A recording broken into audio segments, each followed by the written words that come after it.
तुमच्या सुद्धा घरात लग्न ठरले आहे का? मग हे जरूर लक्षात ठेवा. लग्न ठरल्यानंतर ज्या वेळेला पत्रिका बनवून येतात त्यावेळेला पहिलं आमंत्रण हे श्री गणेशाला दिलं जातं, कारण की कोणत्याही गोष्टीची सुरुवात ही गणपती बाप्पापासून होते. म्हणून पहिलं आमंत्रण श्री गणेशाला द्यावे. दुसरे आमंत्रण जे आहे ते लक्ष्मी नारायणाला द्यायचं आहे, म्हणजेच श्रीहरी विष्णू आणि त्यांची पत्नी लक्ष्मी यांना द्यायचे आहे. कारण की ज्या वेळेला लग्न लागतो त्यावेळेला लक्ष्मी नारायण स्वतः आशीर्वाद देण्यासाठी तिथे येतात. तिसरे आमंत्रण जे आहे हे हनुमानाला दिलं जातं. हनुमान म्हणजेच मारुतीराया.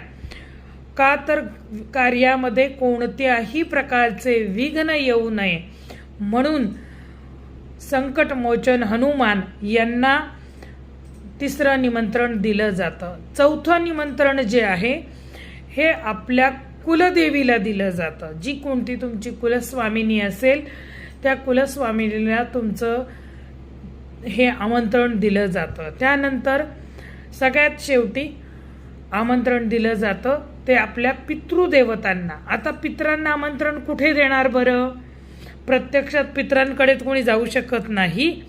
मग कोणती अशी ठिकाण आहे तर पिंपळ वृक्षाच्या खाली पत्रिका ठेवून आपल्या पितृदेवतांना तिकडे आमंत्रण दिलं जातं की तुम्ही कार्याला यावे, वधूवरांना आपले शुभ आशीर्वाद द्यावेत.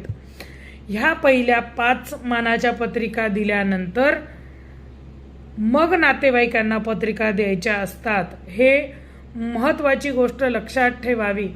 बऱ्याच वेळेला लोकांना माहीतच नसतं आणि मग कार्यामध्ये विघ्न येणं, कार्य मोडणं, ठरलेली लग्न कॅन्सल होणं, अगदी काहीही गोष्टी घडतात.